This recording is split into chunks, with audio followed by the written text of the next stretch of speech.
That's right. We back. 90.1 FM WUSB. My name is DJ Richie Rukkuss. This show is called Battle Zone Radio. That's right, Battle Zone Radio. Shouts to everybody on the check-in. Shouts to Hassan. Shouts to Ike Infamous.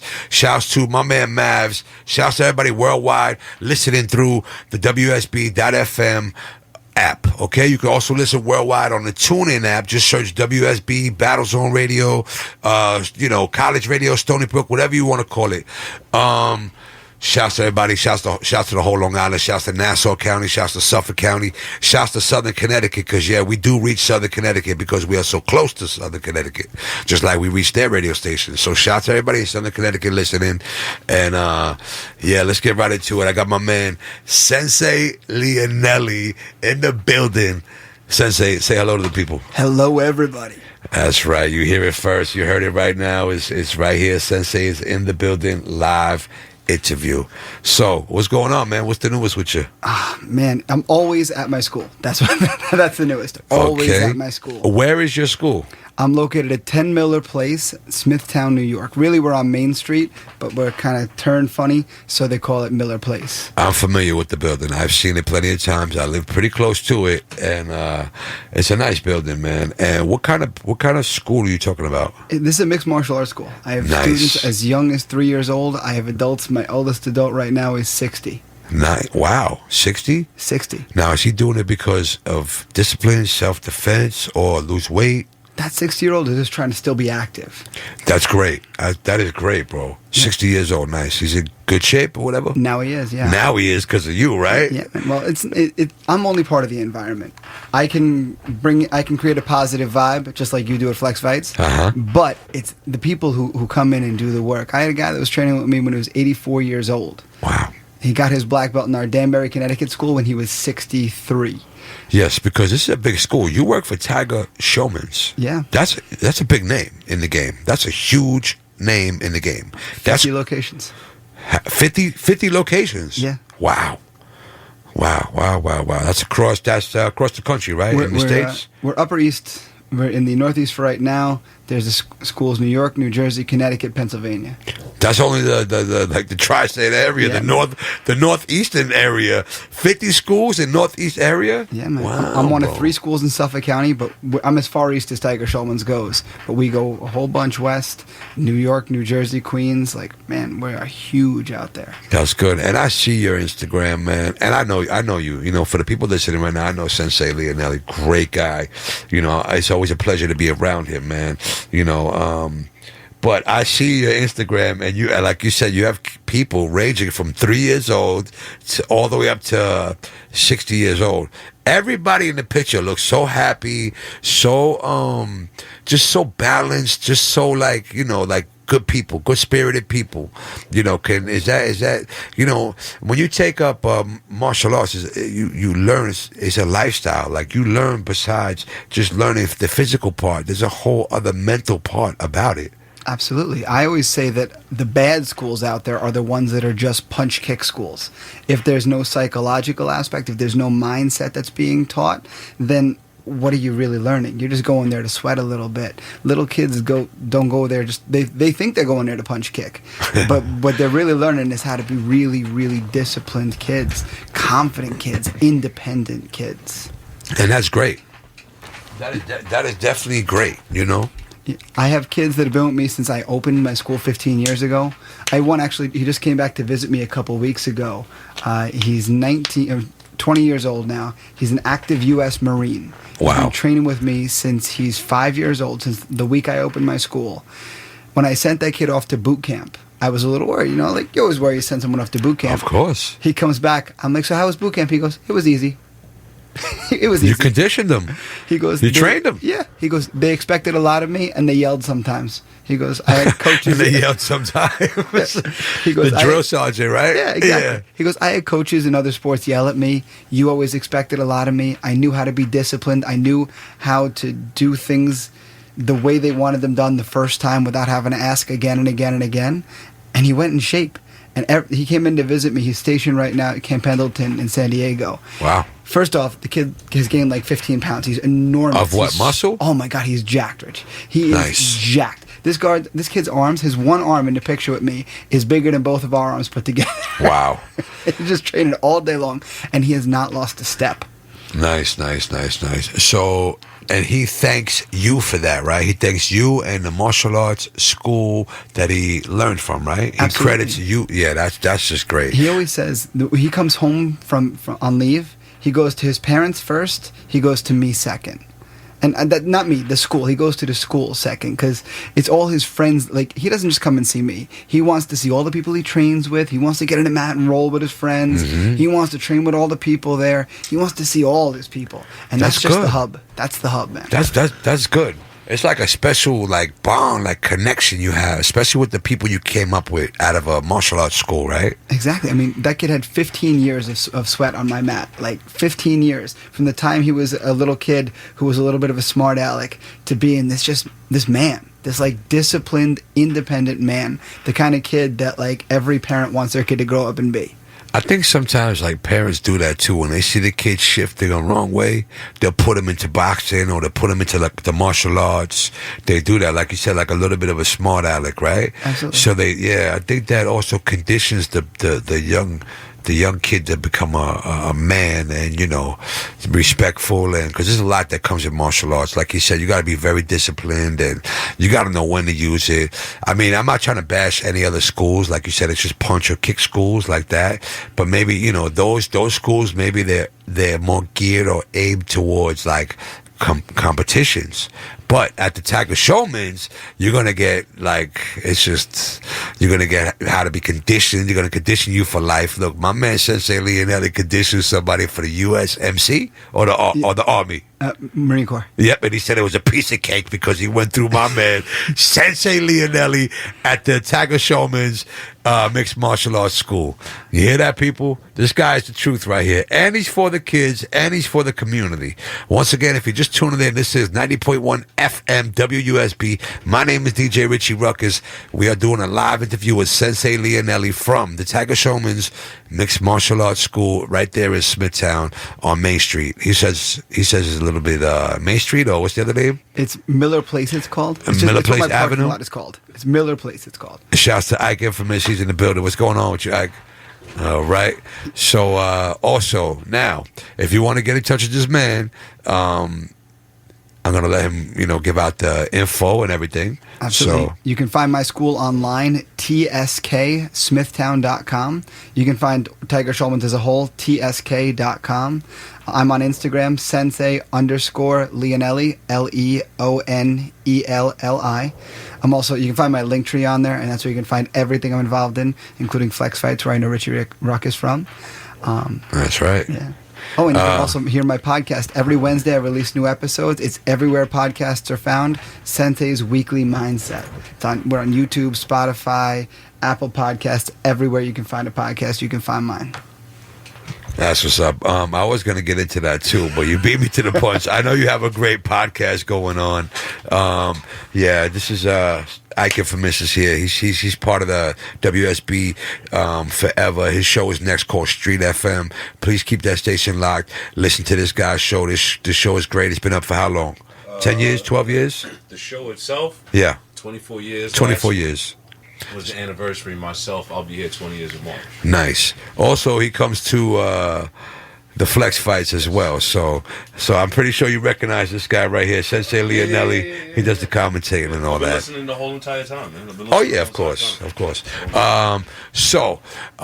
podcast you got going on, right? You're up to the 130th episode. Yeah, 131 comes out this week. All right. Before we go into that, what's the name of the podcast? Sensei's Weekly Mindset. I love it. And that's not even counting. I realized I didn't count in the episodes that were Flex Fights recaps, because me, Zaria, and DJ Rukkuss, we get together after every fight card and we recap all the fights. Shout out to my man Goose on the loose. Goose on the call. Goose on the call. Goose on the call. I call him Goose on the loose, but he's all right, man. That's another ring announcer and commentator for the Flex Fights. Yeah. He wants to come up here as well. We are trying to get him up here, maybe on a Tuesday, maybe this Tuesday, following Tuesday, whenever his schedule is free. But right now we have Sensei Leonelli in the building, and I'm super excited because this is a great guy right here. So the podcast, you're up to 130 episodes. 131 is coming out next week. This Wednesday. This Wednesday. Yeah, man. Now, you do it live or you pre-record it? I pre-record it. And then you put it out? I put it out, yeah. Who else is involved in the podcast? Me. I mean, I've done interviews with some of my students. I've seen that. I've done interviews with other instructors, and I got an interview in my 7th episode ever with Dwayne Bang Ludwig, legend in mixed martial arts, trainer of TJ Dillashaw, holder of the fastest knockout in the UFC until Jorge Masvidal took it out. How was that for you? That was incredible. It was right before COVID started, actually. I went out there to visit. I have some family in Colorado. Actually, my nephew, who you met at the last weigh-in, who was wearing the same shirt as you, he's from Colorado. So I was out visiting him. I shot a tweet to Dwayne Ludwig just thinking, hey, what's the worst that could happen? He ignores me. And sure enough, he shoots me a tweet back. I go into the school. He's like, oh, I'm sorry, I have to go to something. I can give you like 15 minutes. 45 minutes later, he's showing me around his school. We had spent a half hour in his car. He's just giving me all this You're going to get that, Sensei. You're going to get that because you're a great guy. And your energy's great, and you're pure, and you're genuine. You know, people like, hey, man, when I first met you, I loved you right off the bat. I said, this guy's great. So you're always going to get that. You ain't got to worry about people, brushing you off real quick or, shooing you away. In the beginning, yeah. But once they meet you, you're a great guy, man. Thank you. You're welcome. And so 131 episodes. How do you like it? You love it? You love the podcast show? I love it, man. See, I've been listening to podcasts for a long time. Yeah. I don't listen to music in the car. I listen to music when I work out and stuff. Yeah. But in the car, I always listen to podcasts. To me, that is one of the best forms of marketing. Like, I'm involved in so many things because of things that I learned through a podcast. Like, I got... you've listened to like a Joe Rogan episode about something that you have no interest in, and by the end of the episode, you're like, I really want to learn about that. Yeah. It's convincing. Not everybody could do it like that, though. That's definitely true. Do you know what I mean? It's not built for everybody. You got to have that special gift, that special talent to draw people in and keep the attention and everything.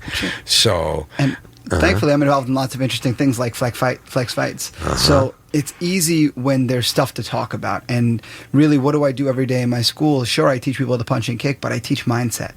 I'm teaching them how to push themselves through difficulty. That's one of the main focuses of this week for me, is building a strong mind by pushing your body to be strong.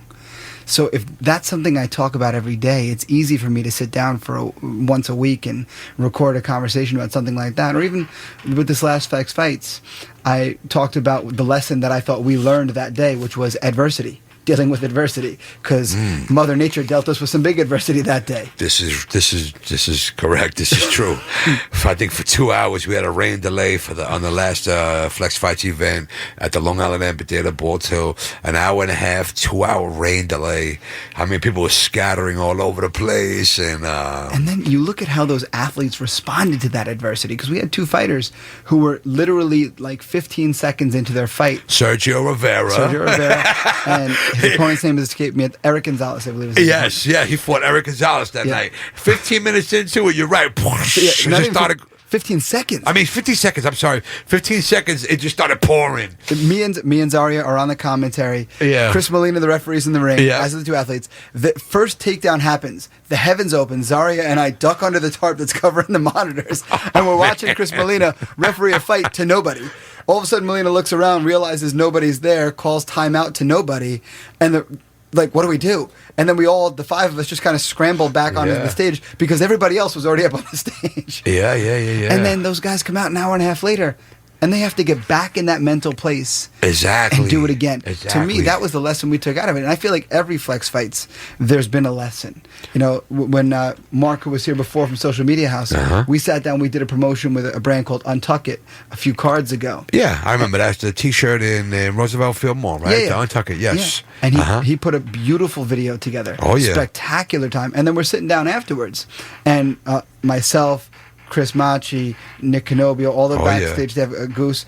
AP was there too. Yep. we were all sitting there and we're all talking about what we can do to make the shows better. And Chris says something that just spoke to me. He's like, at this point, we're competing with ourselves. And I'm like, that's what the best people do, is they compete with themselves. This is true, man. I did an episode on that too. That's a great topic. I don't compete with anybody else but myself. I'm trying to better myself. I don't have time to compete with somebody else. I want to better myself. Yeah, well, okay, that's a great. That's great. You know, that's a great topic to have a podcast about. That's a great motto to live.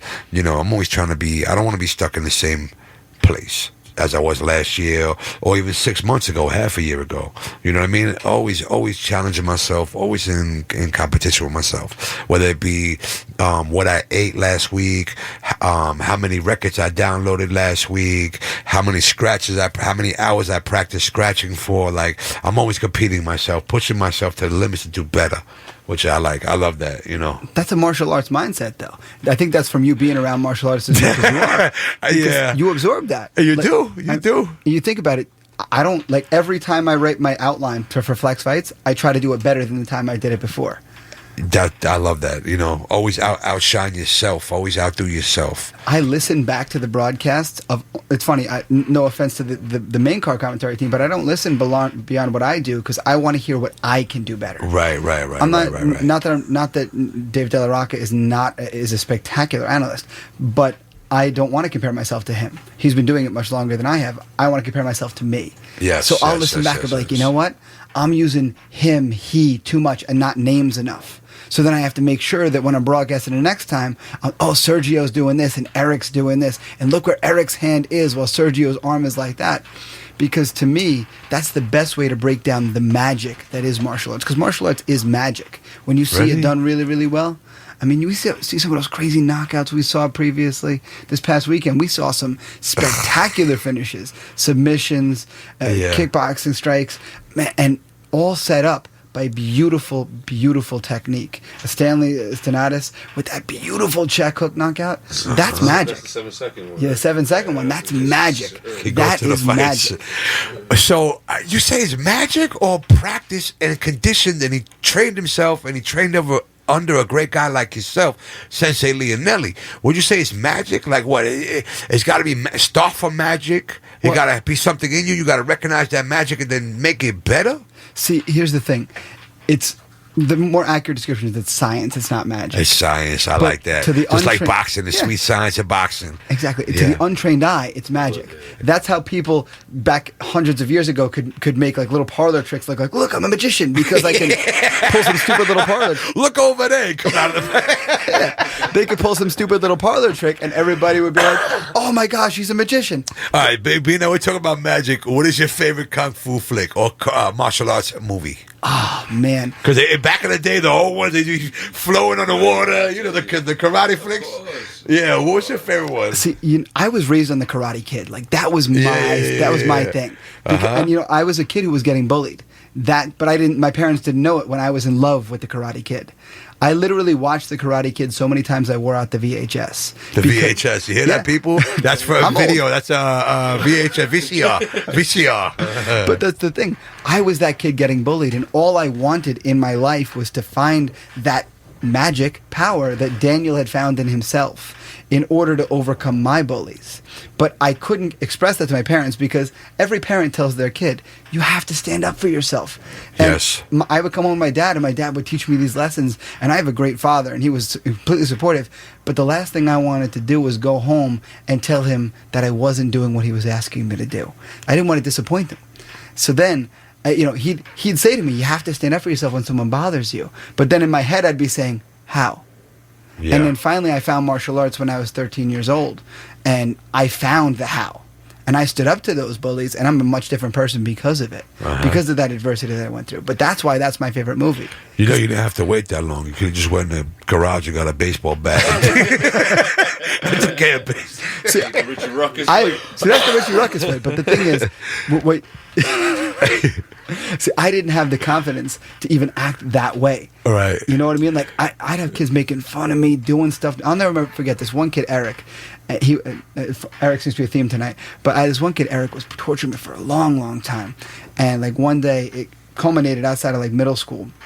I was wearing a brand new outfit my grandma just bought for me. I was feeling all good about myself, and there's this giant mud puddle. And Eric sees me feeling good about myself, and he, right in the mud puddle, tosses me. What school district did you go to? I went to Sayville, man. It's a Lily Really? school district. Yeah, but still, man, this kid was. I know now, knowing now what I know about kids, Eric was in distress at home. His I want to parents see just you put him- try that right now, Eric.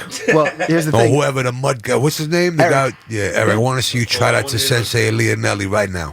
Well, here's You're the thing. probably fat and old and bald, and you're ridiculous right now. My man was I could wash you. I could tell you what happened to Eric, but we'll do that off air. Yeah, I'm sure my man Sensei Leonelli had a list. No, listen. There was. It's funny. There was two kids that really bothered me. One was Eric, and Eric. Years later, in my senior year of high school, we wound up kind of back together in the same class again, and we're on this little field trip, and he's talking all this stuff, and I'm like, listen, man, we both know you're a wuss, and you're not going to do anything. I didn't use such nice language. And he goes to kick me with his steel-toed boots because he was the goth kid. So I step back, I let him miss, and when he planted that foot, when he fell on it, I just leg kicked him as hard as I could. I just slammed my shin into his thigh, and I swear to you, I felt his femur. He hits the ground, and he makes this sound I can't replicate, but I'll never forget. And he's looking on the ground, and he's yelling at me, "I'm gonna effing kill you!" I said, "Well, get up." He goes to get up, his leg crumbles right underneath him, and I said, "Next time, I'm gonna do more than kick you in your leg." And I never got bothered again, magically. And even Magically, that's the key word, magic. But that's the magic of that one moment. That one moment that was 4 years of training in the making.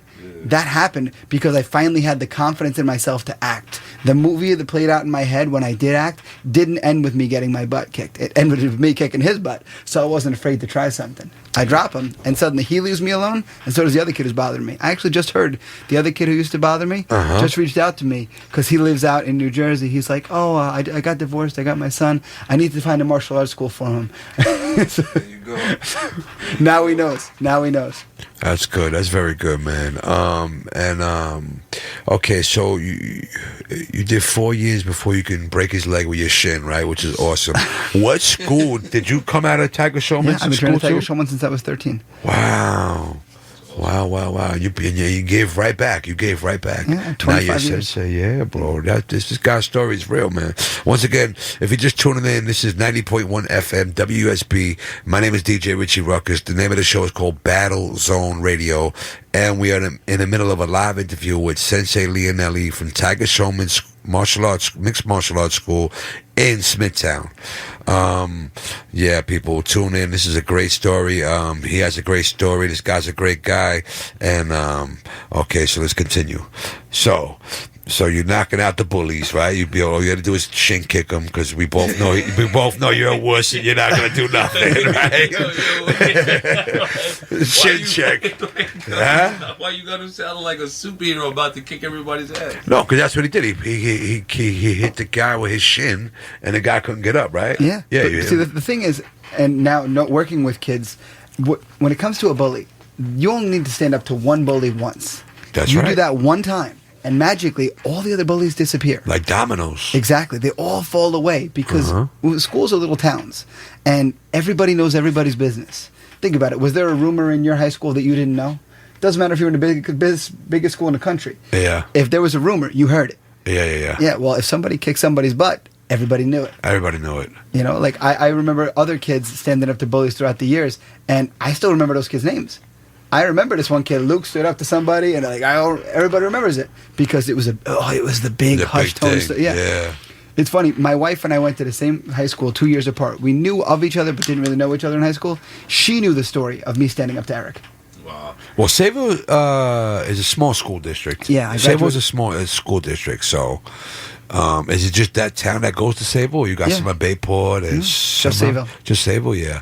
Because they play in Central Islip. They play the Division 2. I think so. Yeah. Yeah. Yeah, Division 2, yeah. So Sayville's a very small school district, but still, man, it's smaller, and you got the big fish in there. So you're making a big splash in a little puddle. All right, like I said, these bullies they ain't around no more. Sensei Leonelli just washes them up. Exactly. But you know, and now the beautiful thing is I get to have so many other kids do that same thing. Maybe they're not kicking a bully in the leg, but maybe they're having the confidence to stand in front of their class and give a book report. Yeah. Like I have this little girl just started, and she was so painfully shy that she didn't want to go on the mat with me. She's 6 years old. She didn't want to go on the mat with me for her first group class. She did her private class with me, and this girl opens right up. We're having this amazing conversation beforehand with a 6-year-old little girl. Then she sees 10 other kids. Actually, it was like 15 other kids around, and she doesn't want to go on the mat. Mommy, come with me. Yeah. Now, today she took her 4th class on the mat, and this girl's running up to the bag as fast as she can, snapping at attention like a little soldier. Yeah. She's having balance contests with kids. She's answering questions in 4 classes. Yeah. Now I'm looking at, like, this little girl learned how to deal with intimidation in 2 weeks. And that makes you feel good, right? That's through you, that you taught her that. You gave her the confidence, right? And that's the big payoff. See, you know, help people. Well, for the people who like to help people, that's a big payoff. Absolutely. Yes. Absolutely. And see, what was beautiful is I know I'm only a third of the equation. If her mom had given up on that first class, oh no, this is not for my daughter, then it never would have worked. But her mom kept bringing her back, was patient with her, greeted her with a smile after every single class, and the girl came and conquered her fear, and I was there to balance. And that's the thing. When all 3 sides are working together, the process is beautiful. It really is. Like I have a bunch of special needs kids in my school. I have parents who train in my school. Like their kids take class and then they take class. I had a father take his first class with us tonight, and he trained with another father that they met in the lobby. And that father, who's already my student, he took part in our fitness challenge we do every year. He's lost 40 pounds. Wow. He's that's starting in January. From January, he's lost 40 pounds. He's in the best shape of his life in his 40s, and he's got a 16-year-old special needs daughter. Wow. And he's like, I have to get healthy for her. Yeah. And now this guy, conceivably, he will be around long enough to take care of her.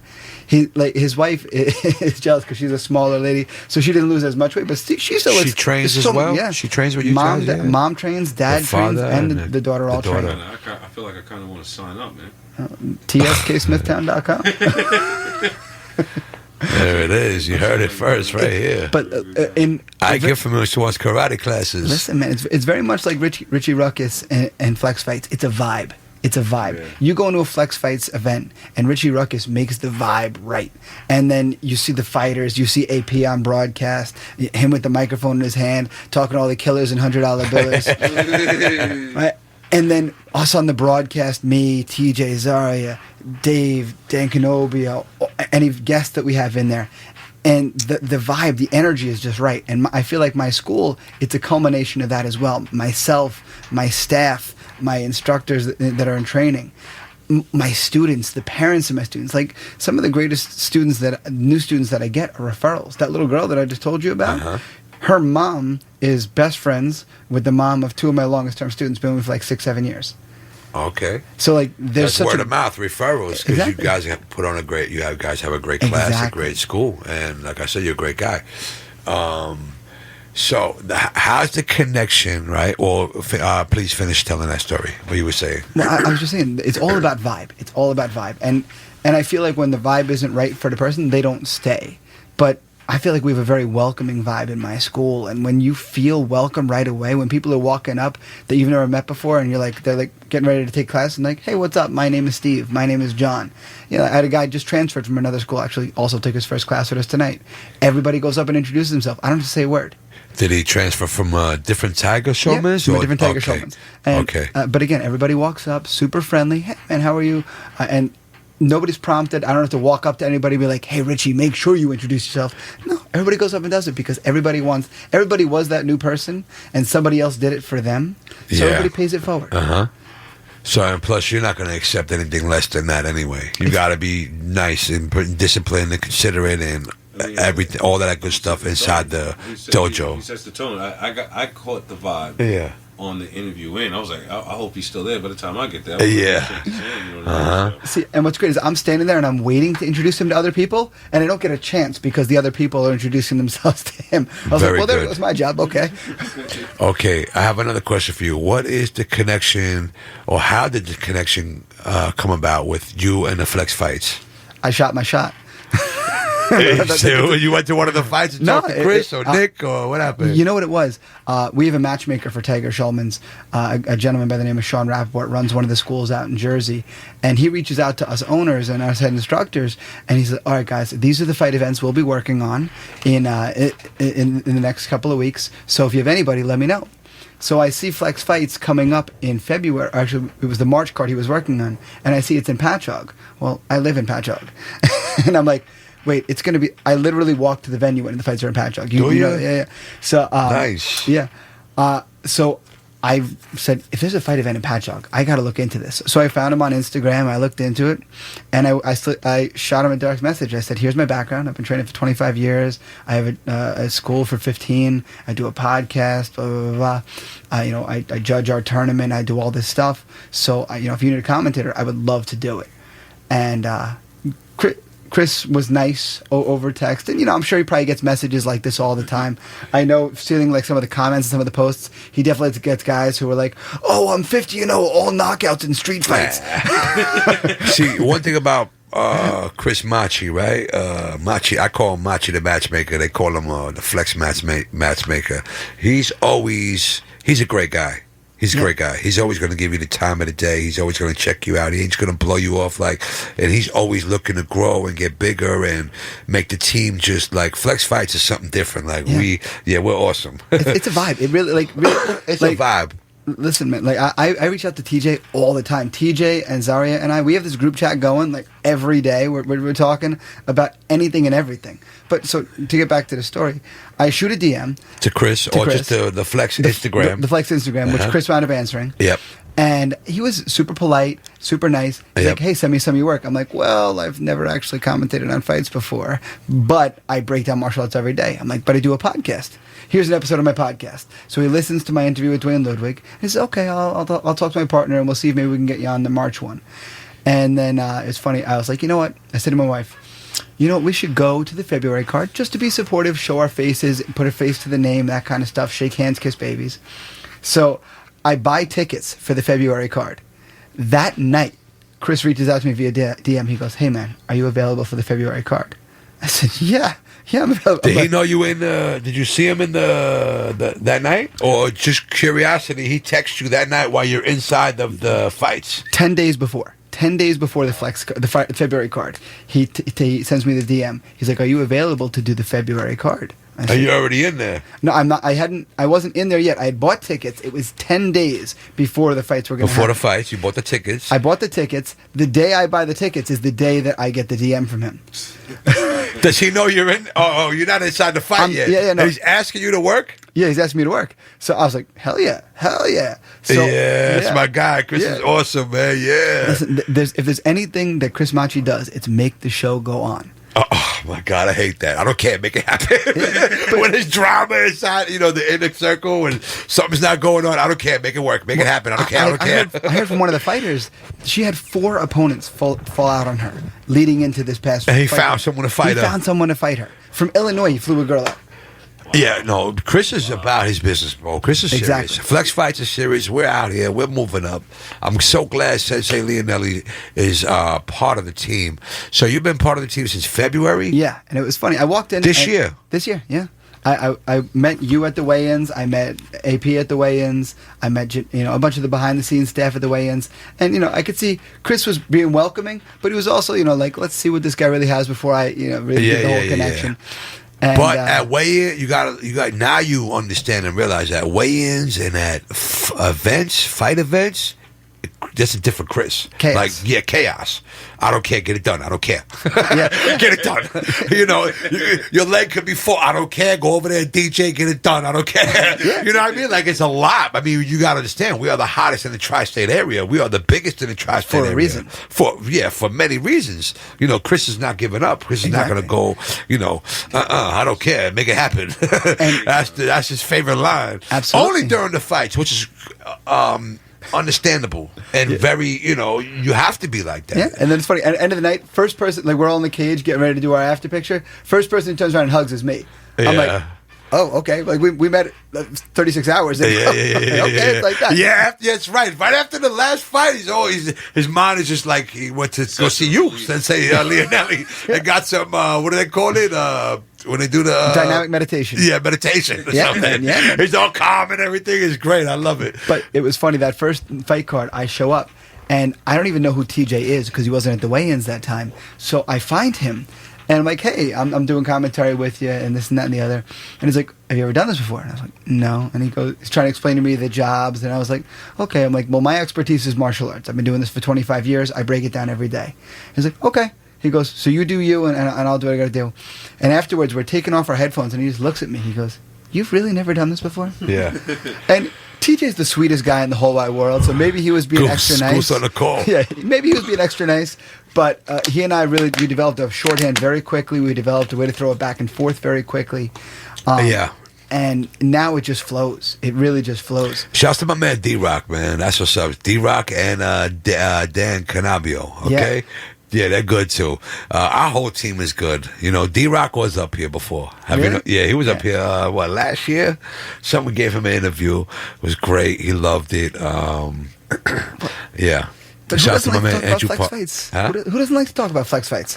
You know? Nothing's better than that. And I mean, like I said, it's such a fun experience. Like for me as someone who is an expert in martial arts, to sit there and know that someone could be watching the fights, have no idea what they're watching because their friend is fighting, so they ordered the pay-per-view. But now I'm making them understand why their friend is doing this. Like when I went to the March weigh-ins, I had fighters that fought on the February card who came over to me and they were like, hey man, my friends know nothing about MMA, but they were watching because I was on the card. And you made them understand what I was doing and why I was doing it.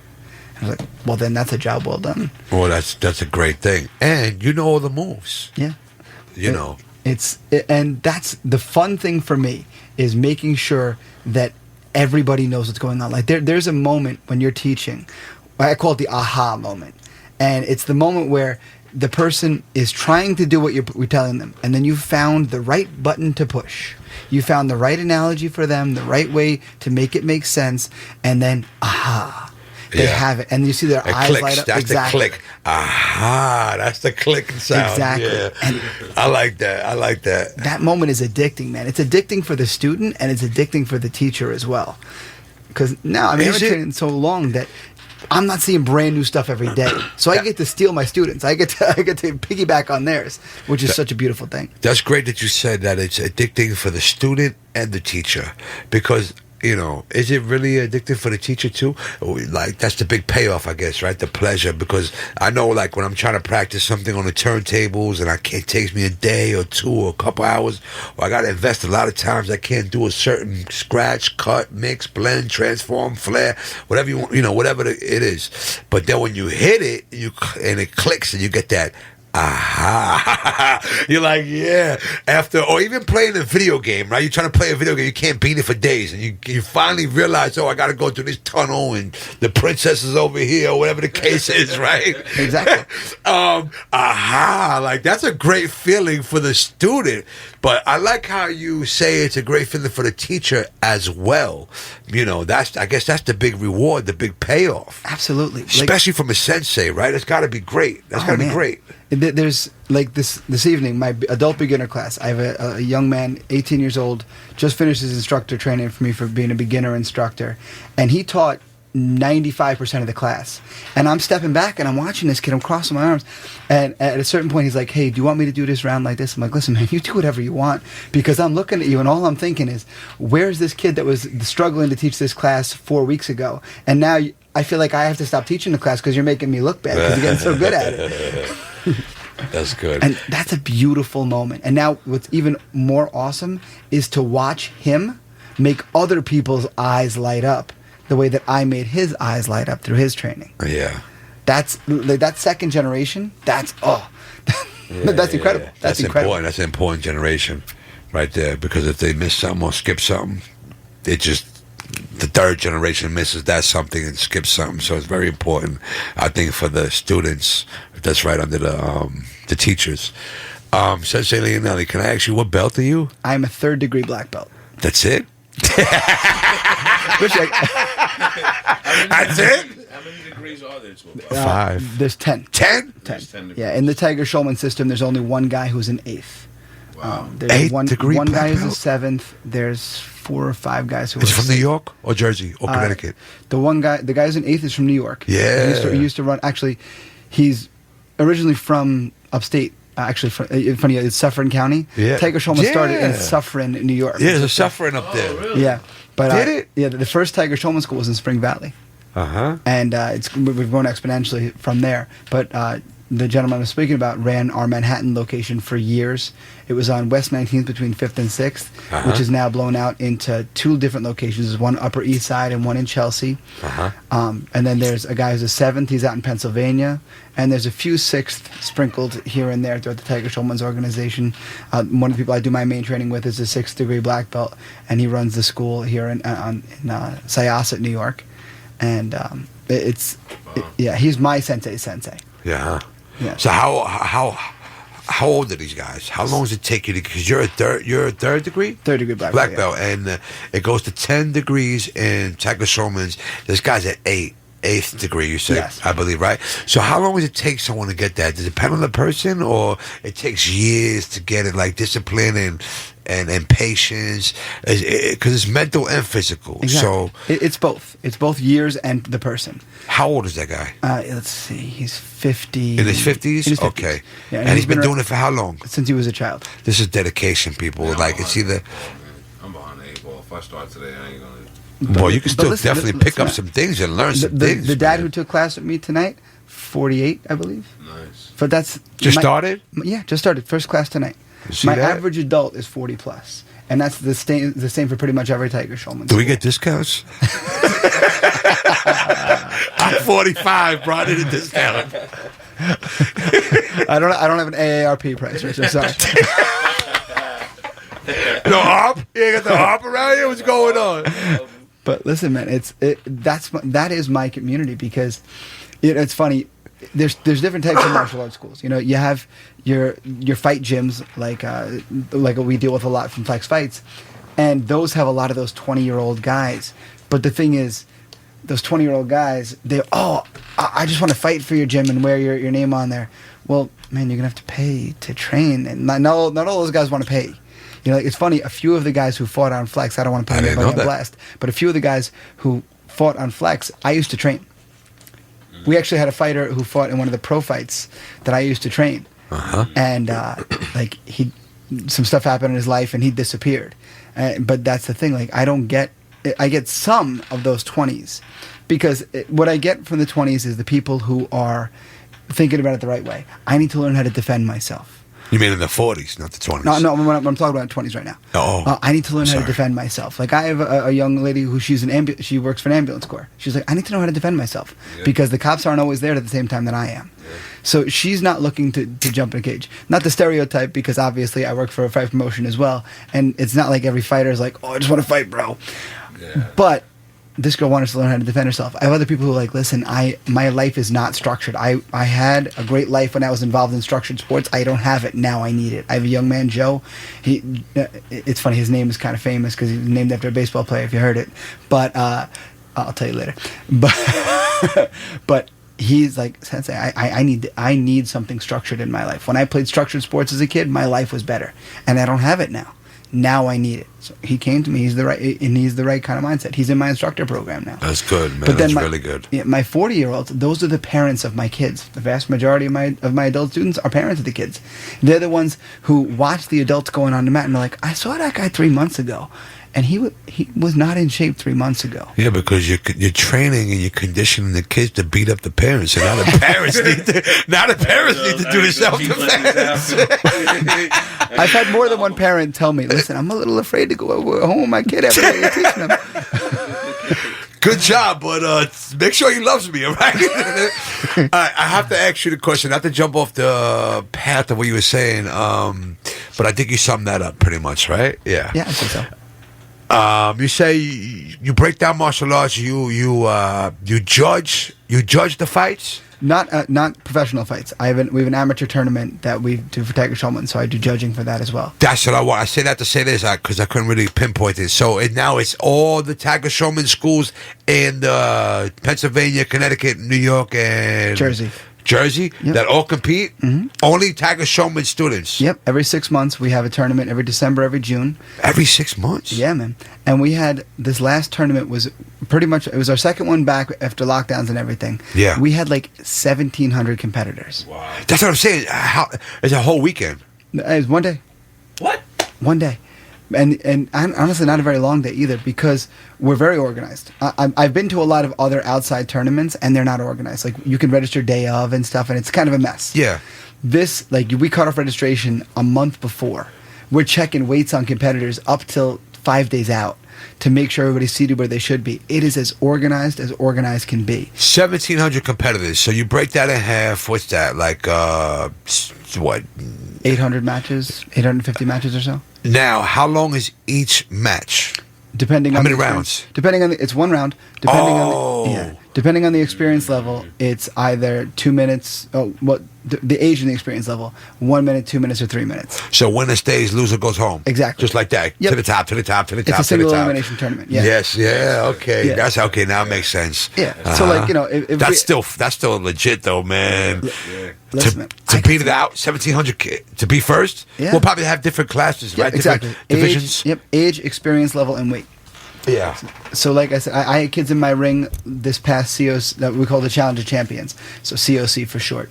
Cool. I had kids who were brand spanking new, 6 years old, and I had kids who've been training since they're 6 years old, and they're 16 and they're black belts now. I had divisions like that kind of spread in my ring. And the 16-year-old, let me tell you, those kids who were black belts, who were like 16 years old, some of the most respectful kids in the whole wide world. You know, those kids, they're competitive, but they're sportsmen. Yeah. Man. They're confident. Like, I had one kid, he got stuck in an armbar, and I tell kids, like, listen, you're stuck in a submission. I know you're tough, but I have to be smart because you have to go to school tomorrow. So I look at him like, listen, I'm gonna ask you, are you okay? And if you don't respond to me in words, I tap for you. So I tapped for this kid, and for an instant he got upset, and then he goes, nope, I was stuck. You were right. And like that's a confident kid. Yeah. To be able to lose gracefully, that takes Why? confidence. What round was it? He was all the way to the top almost? He was the semifinals. Semifinals.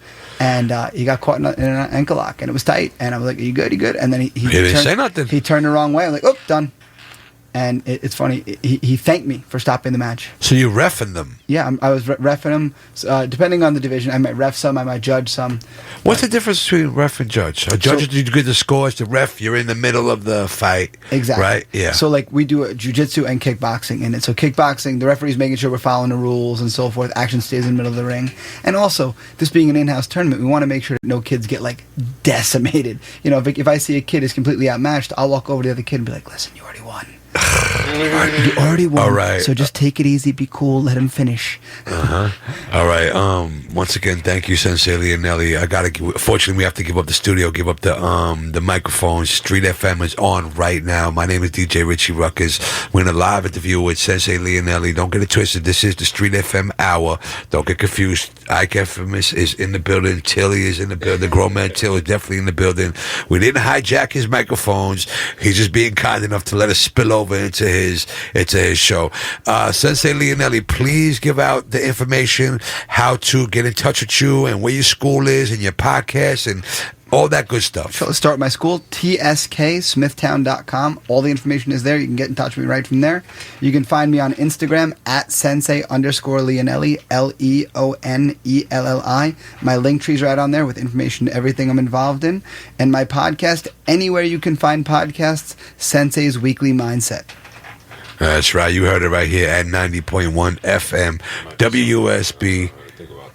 My name is DJ Richie Rukkuss. Ike is just whispering something in my ear. What's going on, buddy? I might have to sign up, man. Sign up? Yeah. All right. You are now tuned into Street FM, man. The hottest thing on a Monday night, Tuesday morning.